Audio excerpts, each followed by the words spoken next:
इस मूवी का नाम है जॉय राइड, जिसकी शुरुआत होती है मेन कैरेक्टर लोइस को दिखाने से, जो अपनी बचपन की दोस्त जिसे वो पसंद भी करता है उसे फोन पर बात कर रहा था। लोइस छुट्टियां गुजारने अपने घर जा रहा है प्लेन के जरिए। उसकी दोस्त कहती है कि मैं चाहती हूँ रास्ते में तो मुझे भी पिक कर लो और हम साथ में चले, लेकिन ऐसा मुमकिन हो नहीं सकता था क्योंकि लोइस तो प्लेन से जा रहा था। पर फिर इतना अच्छा मौका भी गंवाना नहीं चाहता था, फौरन हामी भर देता है। हालांकि उसके पास गाड़ी भी नहीं, पर उसने प्लान बना लिया था कि क्या करना है। अगली सुबह ही वो पुरानी गाड़ी खरीद लेता है, फिर खुशी खुशी अपने सफर पर निकल गया। रास्ते में एक गैस स्टेशन पर उतरकर अपनी मॉम को कॉल करके बताता है कि मैं प्लेन से नहीं गाड़ी से आ रहा हूँ। लेकिन उसकी मॉम बजाय हैरान होने की ये कह देती है कि तुम्हारा भाई जिसे जेल हो गई थी आज उसकी रिहाई है, भाई होने का फर्ज है तुम उसे वहाँ से पिक कर लो। अब वो खुश तो नहीं था इस बात पर, लेकिन फिर भी पुलिस स्टेशन के लिए निकल जाता है। वो मेन रोड से साइड पर उतर गया था, इस वजह से उसे फाइन हो जाता है क्योंकि एक तो वो गाड़ी स्पीड में चला रहा था, ऊपर से गाड़ी की एक लाइट भी खराब थी। खैर पुलिस स्टेशन पहुंचकर अपने भाई से मिलता है। दोनों एक दूसरे को देखकर बहुत खुश थे क्योंकि 5 साल के बाद मिल रही थी। उसके भाई को जब पता चलता है कि लुइस अपने दोस्त के घर जा रहा है तो अपने साथ जाने की बात करता है, जो चीज लुइस को पसंद नहीं आती। वो सोच रहा था कि मेरे सारे प्लान पर पानी फिर गया है, मैं और मेरी दोस्त एक साथ वक्त नहीं गुजार सकेंगे। और तो उसका भाई भी उसे ये कहकर गुस्सा चढ़ा देता है कि तुम्हारी दोस्त ने तुम्हें सिर्फ ऑप्शन में रखा हुआ है, उसने एक बार कहा और तुम पागलों की तरह उससे मिलने जा रहे हो। इस बात से उसको गुस्सा आ गया, तेजी से गाड़ी चलाकर वो साइड में लाकर रोक देता है और अपने भाई को कह रहा था कि अब की बात इस तरह की कोई बात मत करना। एक जगह पर आकर लुइस का भाई गाड़ी में एक रेडियो लगवा देता है, जो एक ऐसा रेडियो था जिसके जरिए सभी गाड़ी, बस, ट्रक ड्राइवर एक दूसरे से बात करती है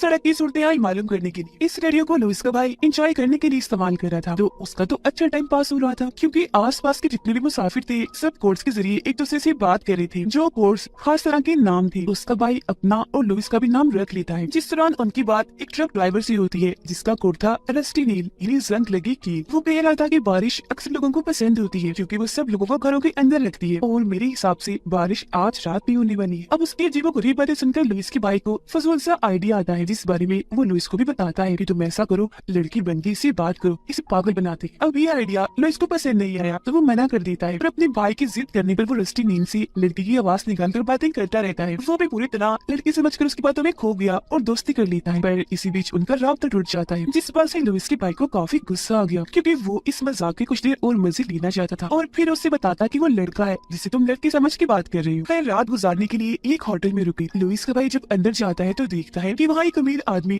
होटल के वर्कर से गुस्से में बात कर रहा था। लुइस का भाई उसे समझाने की कोशिश करता है पर वो उल्टा उसे झाड़कर वहाँ से चला जाता है। रेडियो में हलचल हुई जिसके बाद वहाँ रस्टी नील बोला क्योंकि वो लड़की को पुकार रहा था जिससे उसकी दोस्ती हुई थी।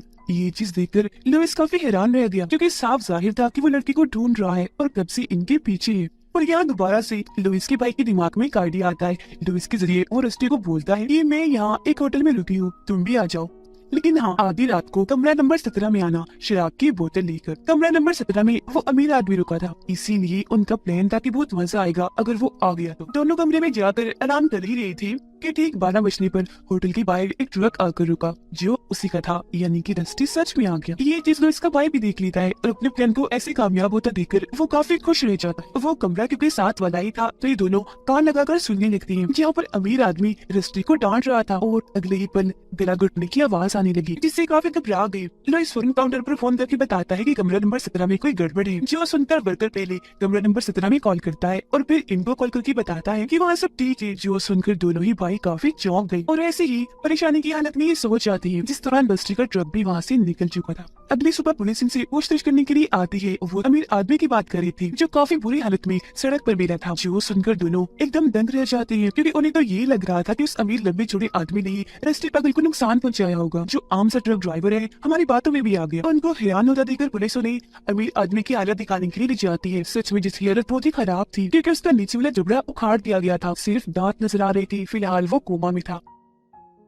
इनका मजाक इतना खतरनाक साबित हो गया इन्हें कोई अंदाजा नहीं था, इसलिए लुइस सारी बात पुलिस को बता देता है, जो सुनकर वो काफी गुस्सा करते हैं, ये कहते हुए कि इससे मुतल्लिक की पहले बहुत सारी केसेस है हमारे पास, मुसीबत हम उस ट्रक ड्राइवर को पकड़ भी नहीं सकते क्योंकि कोई उसके बारे में कुछ जानता तक नहीं, ये भी नहीं जानते, इसलिए पुलिस इनको छोड़ देती है। यहाँ लुइस को तो अपनी गलती का एहसास था और उसके भाई को जरा भी नहीं, और ये दोबारा अपने सफर पर निकल पड़ते हैं। रास्ते में लुइस जैसे रेडियो को छेड़ता है तो वो ये सुनकर काफी दंग रह गया कि रस्टी अभी भी लड़की को ढूंढ रहा है, जिसका मतलब था कि इनका मजाक अभी अब इनका बुरा सपना बन गया है जो खत्म ही नहीं हो रहा था। इस मामले को निपटाने के लिए उसका भाई अभी भी बातें घुमा रहा था कि भूल जाओ उसे, वो तुम्हें पसंद नहीं करती। पर लुइस एकदम से सच बोल देता है कि हमने सिर्फ मजाक किया था, कोई लड़की है ही नहीं। जिस बात से रस्टी का गुस्सा आया तो वो माफी मांगने का कहता है, लेकिन उसके भाई ने माफी ना मांगकर मामला और खराब कर दिया। उसे गालियां देकर बुरा भला कहकर वो बोलता ही जा रहा था कि तभी रस्टी बस एक लाइन बोलकर उसकी बोलती बंद करवा देता है कि तुम्हें अपनी गाड़ी की लाइट ठीक करवा लेनी चाहिए। जो सुनकर दोनों की धड़कनें रुक गई क्योंकि वो समझ गई कि रस्टी हमारा पीछे कर रहा है और कब से हमारे पीछे। घबराहट में ये तेजी से गाड़ी चलाने लगती है, लेकिन इनकी किस्मत पेट्रोल भी खत्म हो रहा था। अब तो लुइस का भाई भी काफी घबरा गया था क्योंकि गाड़ी गैस स्टेशन तक नहीं पहुंच पाएगी, लेकिन फिर भी दिमाग लगाकर उस सड़क खत्म होने पर गाड़ी मोड़ लेता है जिससे ट्रक आगे निकल गया क्योंकि इतना बड़ा ट्रक जल्दी से नहीं मुड़ सकता। ये दोनों भी खुश हो गई क्योंकि फौरन गैस स्टेशन इन्हें मिल गया। अपने भाई को पेट्रोल भरने का कहकर लुइस पुलिस ऑफिसर को कॉल करने के लिए अंदर चला जाता है ताकि वो सारी सूरत हाल के बारे में बता सके। और इसी दौरान यहाँ एक बर्फ वाला ट्रक भी आकर रुक गया जिसके अंदर से खतरनाक दिखने वाला आदमी बाहर आया जिसने हाथ में बल्ला पकड़ा हुआ था। वो जैसे ही अंदर जाता है लुइस का भाई इशारे से उसे बता देता है क्योंकि उन्हें शक था कि यही रस्टी है। इसीलिए लुइस बगैर ऑफिसर से बात किए सिर्फ बिल देता है और बाहर आ जाता है और ये दोनों गाड़ी में बैठकर जल्दी से यहाँ से निकल जाती है। जल्दबाजी की वजह से सामने आ रहे ट्रक से टकराने ही वाली थी कि बाल बाल बच गए। इन्हें डर था वो आदमी पीछे बढ़ा हुआ था, तो आगे बढ़ते बढ़ते एक ऐसी जगह पर आ जाते हैं जहाँ रोड खत्म हो गया। वो आदमी इनके पास आता है क्योंकि वो दरअसल इनका कार्ड वापस करने आया था जो लुइस स्टोर के अंदर ही भूल आया था। और रही बात उस बल्ले की, वो तो एक औजार था ट्रक चेक करने वाला।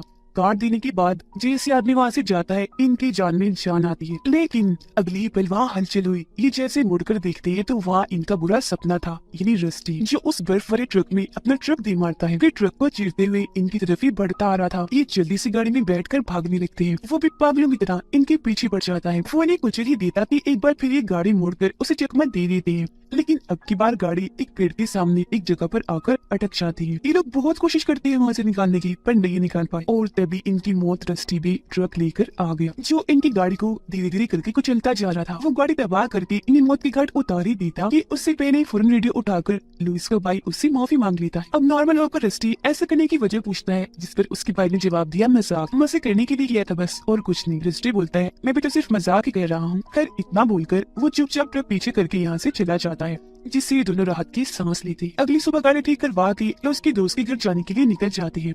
लुइस का भाई रेडियो को गाड़ी से निकालकर फेंक देता है क्योंकि उसके हिसाब से ये सारी फसाद की जड़ थी। अब ये लोग लुइस की दोस्त जिसका नाम वेना है उसके पास पहुंच जाती है। हैरत उसे देखकर दोनों ही भाई खुशी से खिल उठते हैं। ये आ गई थी तो वेना की दोस्त यहाँ से चली जाती है। ये भी अपने सफर पर निकल गई। रास्ते में वेना लुइस का शुक्रिया अदा करती है। दोनों अपनी अपनी बातें करने ही लगे कि लुइस का भाई इन्हें बीच में ही टोक देता है। ये लोग फिर एक बार में जाते हैं जहाँ कुछ लड़के वेना से बदतमीजी करने लगे। लुइस के यहाँ आते ही बात बिगड़ने ही लगी थी कि उसका भाई आकर वेना को अपने साथ ले जाता है। उसके कमरे में छोड़ते हुए अजीब तरह से वेना को देख रहा था। वो भी इन दोनों भाइयों को लेकर काफी कंफ्यूज हो रही थी कि मैं किसके साथ ताल्लुक बनाऊं, क्योंकि देखने से तो यही लग रहा है कि दोनों ही मुझे पसंद करते हैं।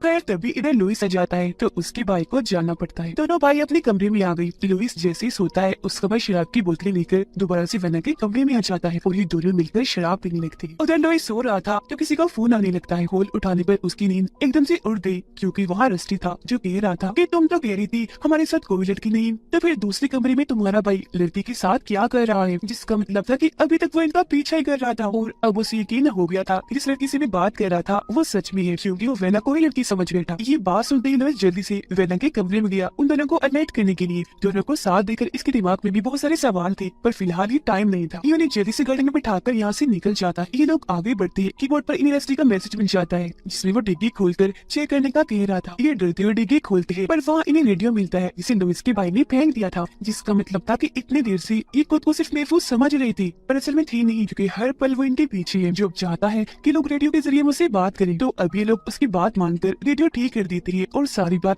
वेना को भी बता देती है, जो सुनकर वो काफी डर जाती है। रेडियो सेट करते ही रस्टी इनसे बात करने लगा जिसके पीछे एक लड़की की रोने की आवाज आई, जो आवाज वेना पहचान लेती है और परेशान हो गई क्योंकि वो उसकी दोस्त थी, यानी कि रस्टी ने उसके दोस्त को अगवा कर लिया और अब उसे बचाने के लिए इन्हें रस्टी की हर बात मानी थी। पुलिस को भी नहीं बता सकती थी। तो रस्टी के कहने पर दोनों भाई शर्ट्स उतार कर एक होटल में जाते हैं। ये दो लोग थे पर 12 बर्गर्स का ऑर्डर करते हैं, जिस बात से मैनेजर भड़क कर इन पर गुस्सा करने लगा और उनकी बेइज्जती होती देखकर सारे कस्टमर्स हंसने लगते हैं। ये चीज थी इन दोनों को सबक सिखाने के लिए कि जब खुद का मजाक बनता है तो कैसा लगता है। खैर वेना रस्टी से माफी मांगती है, जिस पर उसका कहना था कि सॉरी, काफी देर हो गई है, मैं अब बदला ले रहा हूँ उस मजाक पर जो मेरे साथ किया गया था। अब वो इन्हें आगे का प्लान बताता है, जिसके मुताबिक शाम को ये एक खेत में पहुंच गए। रस्टी इनसे कहता है कि गाड़ी एक जगह रोककर 100 कदम चलकर आगे आओ। ये लोग ऐसे ही करते हैं और तभी रस्टी भी सामने से ट्रक लेकर आ जाता है जो लगातार इनकी तरफ ही बढ़ रहा था। वो रुकने का नाम ही नहीं ले रहा था, इसीलिए इन लोगों को भी साइड में हटकर खेतों में जाकर भागना पड़ता है। वो पागल अभी भी नहीं रुका,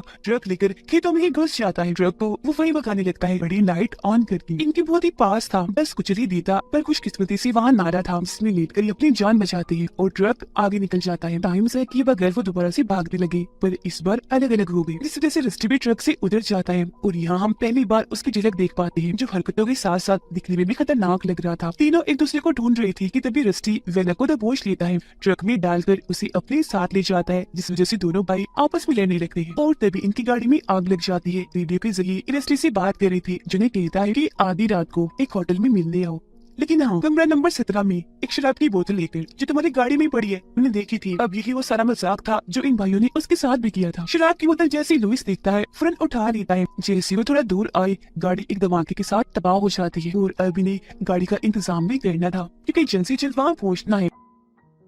आकर एक जगह पर आती है जहाँ पर बहुत सारी गाड़ियां खड़ी हुई थी। एक ट्रक में ये बैठ तो गई, पर वो खराब था। जैसे तैसे उसे ठीक करके फौरन यहाँ से निकल जाती है। टाउन में भी पहुंच गए, पर रस्टी ने इन्हें होटल का नाम तो बताया ही नहीं था, इसीलिए ये हर एक होटल में जाकर कमरा नंबर 17 को चेक कर रही थी। उधर रस्टी भी अपने काम पर लग चुका था। टेप से उसने वेना का मुंह और हाथ बांधकर उसे कुर्सी पर बिठा दिया, उसके सामने गन कर दी, जिसके ट्रिगर को रस्सी के जरिए दरवाजे से बांध दिया, ताकि जैसे दरवाजा खोले ट्रिगर होने से वेना का सर ही उड़ जाए। फिर 12 बजते रस्टी पुलिस को कॉल करके लाशों के बारे में बता देता है, जो थोड़ी देर तक वो यहाँ बिछाने वाला था। कुछ ही देर में वो दोनों भी यहाँ आ जाते हैं, जो आवाज सुनकर वेना की सांसें रुकी। कमरा नंबर 17 का दरवाजा खुला था तो ये फौरन अंदर आ जाती है, पर अंदर कोई भी नहीं था, इस वजह से इन्हें गुस्सा आ गया। तभी इधर फोन करके रस्टी इनका मजाक बनाता है, जो एक तरह का सुराग था, जिससे लुइस को पता चल जाता है कि वो साथ वाले कमरे में अपने भाई को चेक करने के लिए भेजता है और खुद रस्टी को बातों में उलझा लेता है। उसका भाई जब आगे बढ़ रहा था तो गलती से उसे आवाज हो जाती है, जो सुनकर रस्टी खिड़की तोड़कर उस पर हमला कर देता है, दबोच कर उसे भी अंदर ले आता है। चीख की आवाज सुनकर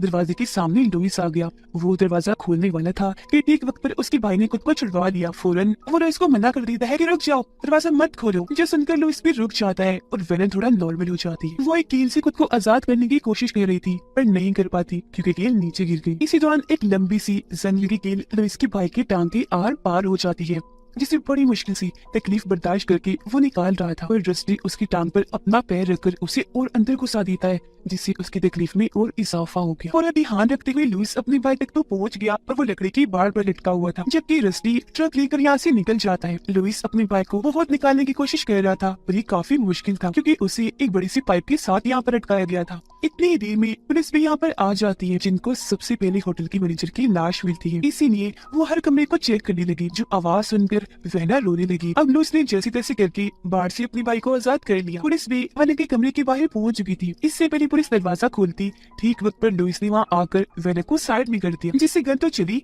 पर दोनों की जान बच गई। पुलिस लुई को ही कातिल समझकर उस पर गन तान देती है, जबकि बाहर उसका भाई अभी भी महफूज नहीं था, क्योंकि रस्टी ट्रक लेकर उसकी तरफ ही बढ़ता आ रहा था। वो चीख मार देता है, जिसे सुनकर फौरन लुइस बाहर आ जाता है और उसके पीछे पीछे पुलिस भी। दोनों के कहने पर पुलिस ट्रक पर अंधाधुंध गोलियां चलाने लगती है, जिस बीच लुइस अपने भाई को जल्दी से लेकर साइड में हो जाता है। दोनों भाई बच गए क्योंकि ट्रक ने लकड़ी की बाढ़ को पूरा ही उड़ा दिया। ट्रक पर दीवारों को चीरते हुए कमरे के अंदर आकर रुक जाता है। पुलिस के चेक करने पर ड्राइवर तो मर गया, पर वेना की दोस्त जिंदा सही सलामत थी। सब खत्म होने के बाद ये सुकून का सांस लेती, पर पुलिस ऑफिसर जब इन्हें ये बताते हैं कि ड्राइवर एक बर्फी कंपनी में काम करता है, तो दोनों भाई सोच में पड़ गए। और फिर तभी रेडियो में हलचल हुई। वहाँ रस्टी था जो इनसे बातें करने लगता है। असल में वो मरा नहीं था बल्कि जिंदा था, क्योंकि गाड़ी में वो खुद नहीं था। उसने जख्मी हालत में ड्राइवर सीट पर उस आदमी को बिठाया हुआ था जो बर्फी कंपनी में काम करता था, जिससे ये लोग समझ जाते हैं कि अभी खतरा टला नहीं, बल्कि मौत बनकर जो बुरा सपना इनके सर पर था वो अभी भी खत्म नहीं हुआ। वो तब तक इनका पीछा करता रहेगा जब तक उसका दिल चाहेगा। और इसी के साथ ही कहानी इधर ही खत्म हो जाती है।